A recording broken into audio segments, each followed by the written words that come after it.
Horizon Gents, one Blue CG reaction, and this is the Spider tier list by the channel TierZoo. Happy Halloween. Okay, he uploaded that during the Halloween, I guess. So yeah, Spider tier list. I don't know much about Spider, even though they are basically universally known as, I guess, more terrifying creatures. Everybody, basically, thinks about that. What if Spider gets bigger? What then? I mean, even the people who don't get creeped out by Spider, basically are kind of creeped out by Spider. The thought of them getting bigger is just weird, just because how they are. They have this really, sneaky way of doing things. Creating a web, trapping their prey, basically, spewing out all this web on them. Basically killing them like that. I don't know. In the Lord of the Rings, there are giant spiders thing. In the Hobbit, I think it was in the Hobbit, and there are also movies about giant spiders. So it's always terrifying thing to think.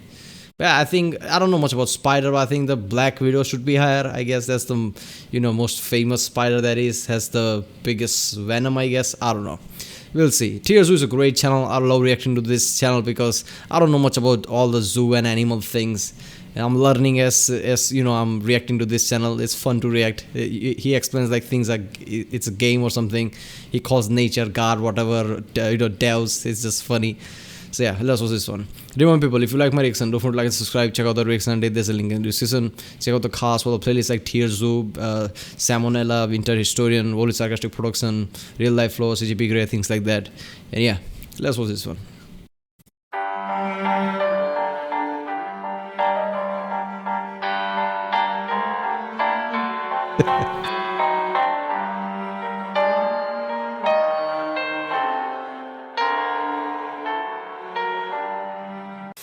There are many ways to come out on top in an encounter without actually drawing blood. Intimidation, superior maneuvering, and camouflage are all good options when it comes to taking on an enemy you can't defeat in a physical battle. Perhaps one of the most underrated methods is Okay, what just happened there? Is that an ant? Ant tried to attack Spider? Is that what happened?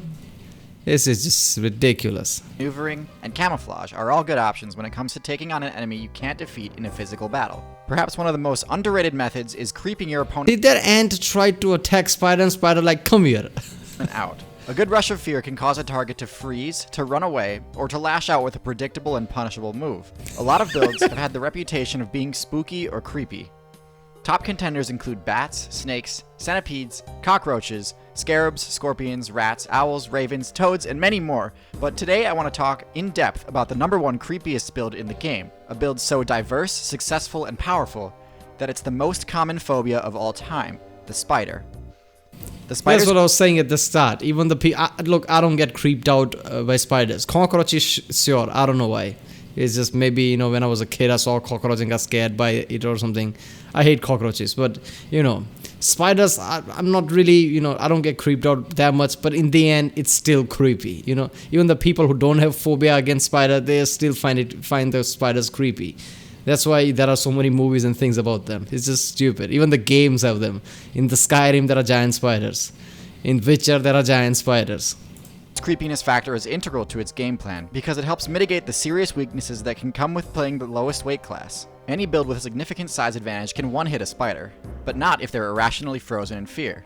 This, combined with their various excellent hunting techniques, make the spider one of the best lightweight rogue classes available. Since spiders employ such a wide variety of hunting strats, today I want to go over the tier list of the spiders. There's not small creatures who's just big enough for a spider, who can kill spider, basically just come here and kill the spider. While humans, we have nukes and they see the spider, oh hell no, run out of the room. All that much different between each spider except for a few things: their venom, their mobility, and most importantly, how they use their unique ability, spinnerets. There's a lot of spiders I'd like to cover in this video, so it's going to be a bit of rapid fire. So in bottom tier, we've got two spiders that I'm betting most of you would have guessed would be close to the top.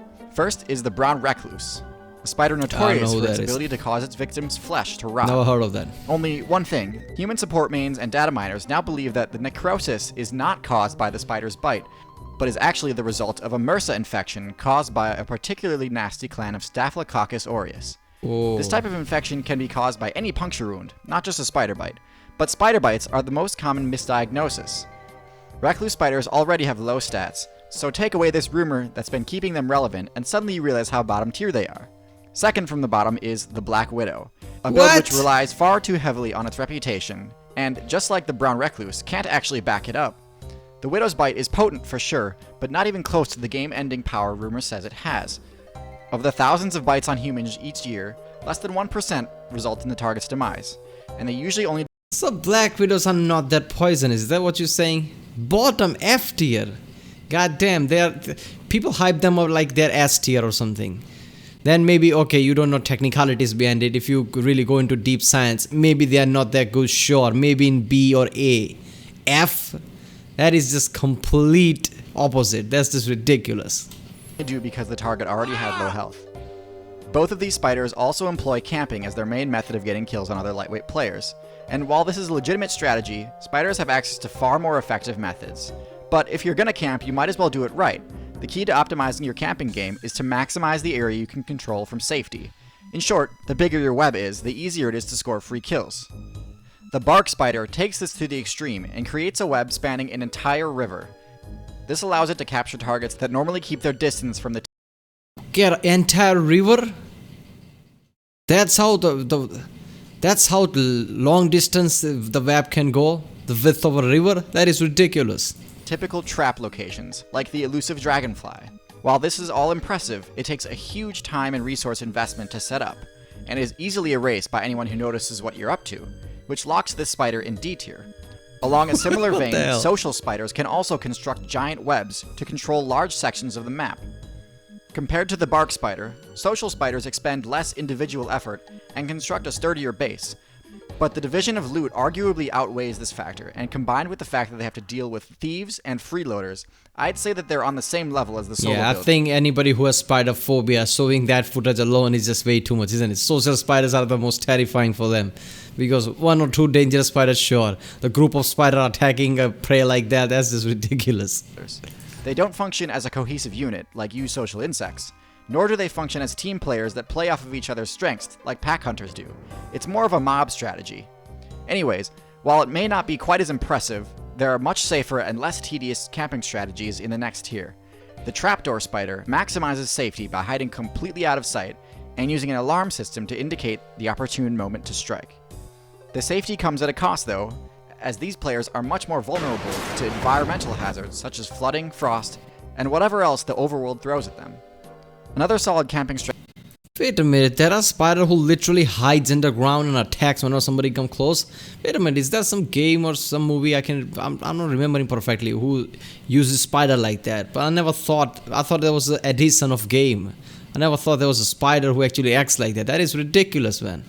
Nobody thinks of spider like that, like they could hide underground or somebody just come close, like a trap door or something just opens and take the prey. Strategy was found by the ogre spider players. Instead of hoping targets walk into their trap, ogre spiders fashion the webs into nets, which they cast directly onto anything that gets too close. They've got incredibly powerful vision at night, but because arachnids haven't spec'd into the iris ability, they can't turn this ability off, and as a result they actually take solar damage every single day, destroying part of their retina. Luckily, they do have a passive regeneration ability that heals this in time to be ready again the next night, but still, pretty huge drawback to go blind every morning. All this balances out to stick these two spiders Things in you have to C do tier. for food, huh? As we move up the tier list, we move away from spiders that rely on camping and towards the more bold players. And you'd be hard-pressed to find a spider more bold than the water spider, which, instead of using its web as a trap, it uses as an air canister and goes scuba diving. This What? is extremely risky because of how easy it can be for players in higher weight classes to take them out. But the spiders make it work. Their bravery rewards them with the chance to catch minnows, which are worth a lot of XP for such a small hunter. Damn, that is ridiculous. I never thought that things like this could exist. I thought, anybody who's ever observed, whenever, basically spider gets introduced with water, they basically gets, I guess, incapacitated or something. Like they can't even move because of water. There's an actual spider who can basically scuba dive inside the water. God damn. Also in B tier, we've got another spider which uses its web in an interesting way, as a ranged mobility debuff. The spitting spider can launch sticky webs at high speed. This is particularly useful for dealing with more mobile builds when you don't want to just camp. This move is powerful if your opponent isn't expecting it, but since it has a lot of end lag, if your opponent evades it, they'll get a free punish. This move is good, but there are other builds which use it more effectively, such as the Velvet Worm, which has much more range. At the bottom of A tier, we've got a powerful all-rounder build. I'm pretty sure games and movies utilize that kind of spider pretty well. Like, shooting out webs like that will slow the person down, I guess. With a solid offense and defense, the Tarantula. While it doesn't spec into the absurdly strong venom some other... What is this? Tarantula, bullet ant. Wait a minute, bullet ant is at that level. So bullet ants are, I've seen some videos where people get stung by bullet ant and they're just basically about to cry or something. It hurts so bad.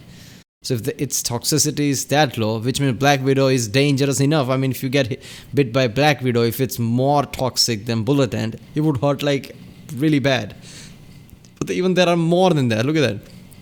What is this? Competitive Hanzo main? What is that? Rattlesnake. Yeah, that's everybody knows that.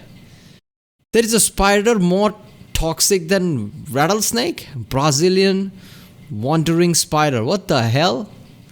Blue Range Octopus. Damn, okay. League of Legends players. Yeah, go to Reddit, you'll know, I guess. What is that? Clostridium botulium? I don't know what that is. Other spider players do. It gets by just fine with brute force alone, instead opting for more damaging fangs and larger size.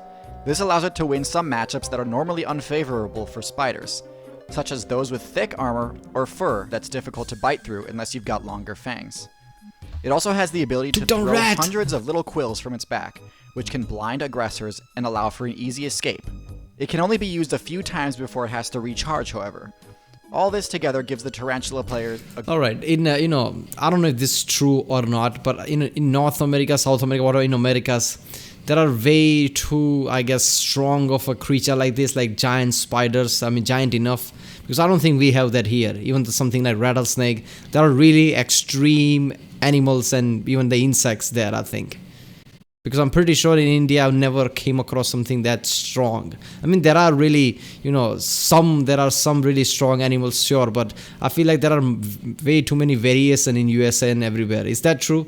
Because I've seen a lot of where there are these gigantic cockroaches walking around, like, what the hell? I've never seen something like that here. These gigantic spiders. I mean, that's just ridiculous, man. The rattlesnake, basically, it rattles when it's closer. That's just horrifying. Even this thing we just saw, it took down rat there. God damn. Great all-rounder build with only a few bad matchups like the Tarantula Hawk Wasp. On the opposite end of the spectrum from this slow giant is the most mobile spider in the game, the jumping spider. This build trades damage and defense for extremely high mobility and supreme accuracy. Obviously, this is one of the more skill-intensive arthropods, since timing jumps and landing pounce attacks is difficult.